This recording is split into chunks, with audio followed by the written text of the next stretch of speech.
Bonjour, je suis content de vous retrouver. J'espère que vous allez bien. Aujourd'hui, je vous donne des conseils pour prendre soin de votre santé. Souvenez-vous que les conseils que je vous donne ne remplacent pas les conseils d'un professionnel de la santé.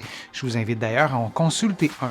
Vous allez trouver plusieurs des conseils que je vous donne aujourd'hui dans mon livre Plus jamais malade, mon approche globale pour un corps en santé. Bonjour, docteur.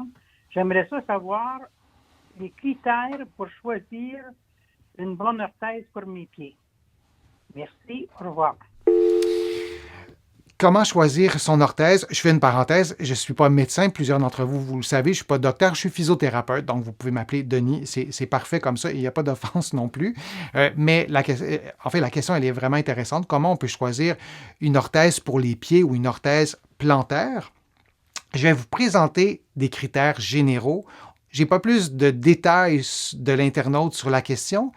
Alors, je trouvais que c'était une belle porte ouverte pour parler des orthèses. Je vous présenterai bientôt un direct ou des vidéos aussi sur les orthèses plus spécifiquement, mais je vais répondre de façon générale à la question et ça vous aidera peut-être, vous, si vous avez des orthèses, à réfléchir à ce sujet-là et peut-être en parler avec un orthésiste, avec les spécialistes ou les experts des pieds, j'y reviendrai un peu plus tard. Une orthèse plantaire, c'est un dispositif médical qui est conçu pour soutenir, aligner, stabiliser ou corriger certaines particularités du pied. On pourrait donner plusieurs définitions aux orthèses plantaires, vous en voyez une, mais on comprend que c'est un dispositif médical. Hein, ça le dit, c'est dans au début de la définition. Alors, ce n'est pas quelque chose à prendre à la légère, à se dire je vais mettre ça, on va voir ce que ça va donner. Non, il peut avoir des effets sur votre santé musculo-squelettique. Donc, il faut vraiment prendre ça, j'allais dire, au sérieux. Et si on ajoute aussi d'autres éléments d'information, il existe une longue liste de types d'orthèses et de raisons pour lesquelles on porte une orthèse. Et avec la question de l'auditrice, bien évidemment, je n'ai pas ces détails-là. Je vais répondre de façon générale, comme je vous le disais, en espérant que ça puisse l'aider elle et que ça puisse vous aider vous aussi à réfléchir peut-être, à réfléchir en fait sur vos orthèses que vous avez en ce moment ou d'éventuelles orthèses que vous pourriez avoir. Et il est déconseillé de porter une orthèse, à mon sens en tout cas, sans avoir préalablement consulté un professionnel de la santé. Je sais que vous n'avez pas tous accès à des professionnels de la santé. Ici, au Québec, c'est même parfois difficile d'avoir accès à un médecin, à une infirmière, à un physiothérapeute. On a tous accès, je pense, au Québec, j'allais dire au moins, et ce n'est pas pour minimiser leur travail, au contraire, à un pharmacien, mais parlez-en à un professionnel de la santé pour ne pas mettre, j'allais dire, n'importe quoi en dessous de vos pieds, quelque chose acheté sur le web qui fera peut-être même pas, qui sera peut-être aussi de mauvaise qualité. Donc, discutez de tout ça avec vos professionnels de la santé. C'est le premier conseil que je donnerais aussi à l'internaute qui a laissé sa question et consultez.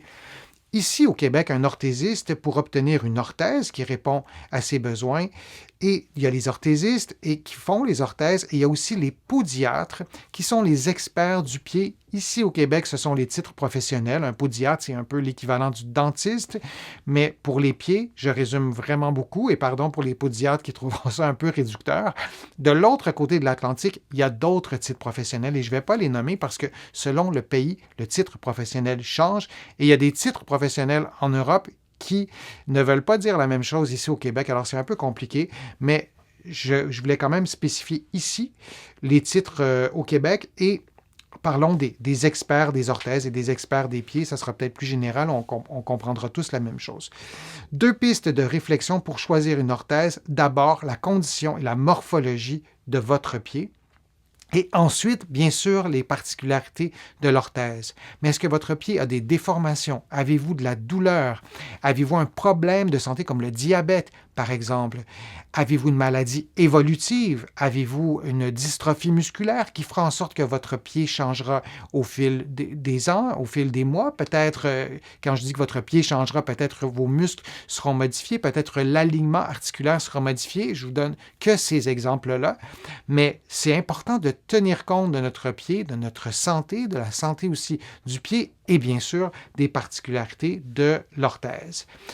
Les critères pour choisir une orthèse, c'est la question qui m'est posée. Je vous en donne quelques-uns et là, je suis très conscient que je ne répondrai pas précisément à la question parce que, en fait, la question, c'est de vous donner des critères, mais j'aimerais bien pouvoir répondre davantage, mais j'espère que je vous donnerai assez d'outils pour que vous puissiez avancer dans votre réflexion, comme je le disais, et c'est vrai pour l'internaute qui a posé la question, et c'est vrai aussi pour vous qui m'écoutez en ce moment. Les types d'orthèse, le type d'orthèse plantaire, selon ce que vous avez besoin, il y a différentes façons de classer les types d'orthèse, mais vous pouvez choisir le type d'orthèse qui vous convient le mieux. L'orthèse de confort. Donc, vous pouvez avoir de l'arthrite, vous pouvez avoir un diabète et vous voulez choisir une orthèse qui augmente votre niveau de confort. J'allais dire tout simplement, c'est pas banal parce que le confort, c'est important, mais ça peut être ça. Ça peut être une orthèse qui est fonctionnelle. Par exemple, vous avez une entorse à la cheville, vous avez une déformation à l'orteil et vous avez besoin d'une orthèse pour pouvoir faire en sorte, par exemple, que l'alignement articulaire soit préservé et que vous puissiez faire vos activités, que fonctionnellement, vous puissiez mieux fonctionner, ça le dit dans la vie de tous les jours. Donc, j'ai des patients qui ont des orthèses fonctionnelles et lorsqu'elles n'ont pas leurs orthèses, c'est plus difficile de marcher, c'est plus difficile de faire leurs activités, notamment que ces personnes-là vont faire dans la maison. Alors, il y a l'orthèse fonctionnelle et l'orthèse thérapeutique. Par exemple, dans les centres de réadaptation, si je fais une hémiplégie et j'ai une orthèse, et là, il y a vraiment plusieurs types d'orthèses, au fil de ma réadaptation, lorsque j'aurai pris de la force, que j'aurai pris de l'équilibre, mon orthèse va être appelée à changer. C'est une orthèse thérapeutique. Je vous donne cet exemple-là de la réadaptation, mais ça pourrait être aussi dans un contexte de douleur où le pronostic est très bon que la douleur s'en aille, mais j'ai besoin d'une orthèse pour accompagner mon pied, disons, durant la période de réadaptation. C'est une orthèse qui est thérapeutique et il y a des orthèses aussi qui sont spécialisées pour le sport, par exemple, pour le travail, en fonction de votre morphologie, peut-être des problèmes aussi qui sont spécifiques à votre pied et aussi en raison des exigences techniques que votre activité physique ou que votre travail demandera à votre pied. Alors ça, c'est différents types d'orthèses et quel est le type d'orthèse que vous pensez avoir besoin. Alors, c'est une façon de les classer. Il y en a d'autres, je suis conscient de ça. Vous pouvez aussi choisir entre une orthèse préfabriquée ou sur mesure.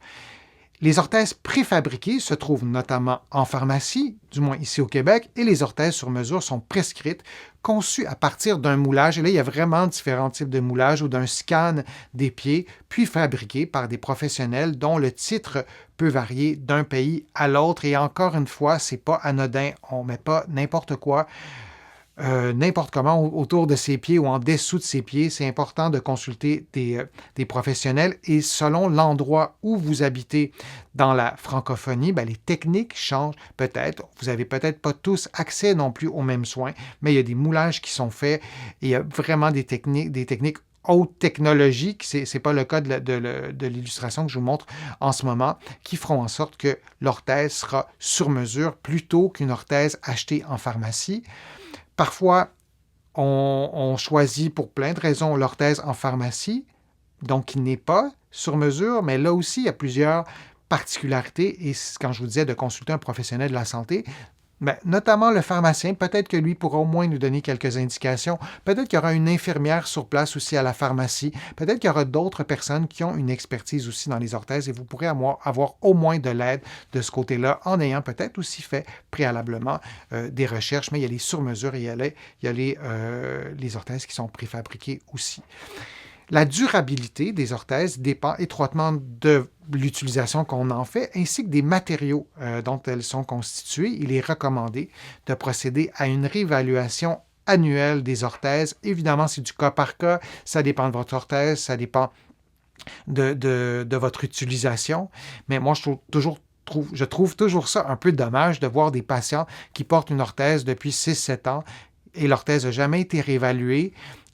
Et en général, après 6-7 ans, c'est peut-être plus adéquat. Et parfois même, les patients me disent « Je ne suis pas vraiment certain de savoir pourquoi je dois la porter, mais ça va bien, je n'ai pas de douleur au pied. Le problème pour lequel je consultais est disparu, mais je la porte quand même. » Parfois, le fait de porter une orthèse qui est inadéquate pourrait aussi causer d'autres problèmes. Et parfois, c'est pour ces problèmes-là que les patients nous consultent en physiothérapie. Donc, révision régulière de votre orthèse et aussi peut-être de la changer régulièrement.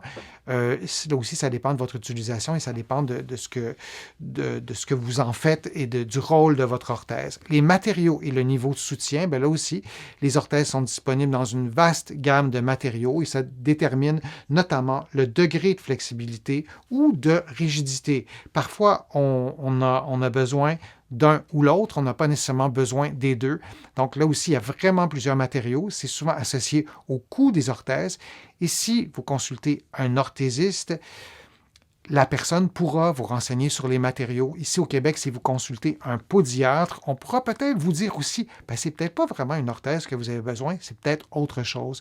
Si vous avez un physiothérapeute ou un kinésithérapeute de l'autre côté de l'Atlantique, parlez-en avec lui ou elle aussi de l'orthèse, mais je voulais au moins vous donner des grandes lignes dans la réflexion sur l'orthèse et j'espère que ça pourra vous aider et toujours en gardant l'option et la question, est-ce vraiment utile d'avoir une orthèse et qu'est-ce que je souhaite corriger, aligner, soulager, quel est l'objectif aussi de l'orthèse plantaire. Alors, je vous remercie d'avoir été présent. Je vous remercie aussi de vos questions que vous me posez sur les réseaux sociaux. Je vous souhaite de prendre soin de votre santé. Il y a plusieurs choses qu'on peut faire, des gestes tout simples qui nous permettent d'être en meilleure forme physique, d'être en meilleure santé.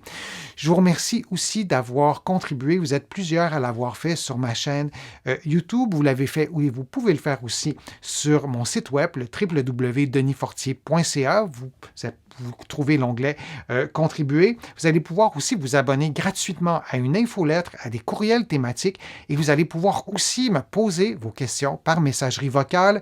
Vous cliquez sur l'onglet Poser votre question. Vous pouvez le faire aussi par clip vocal sur ma page Facebook. Je n'utilise cette messagerie que pour les clips vocales, donc je vous invite à le faire de cette façon-là.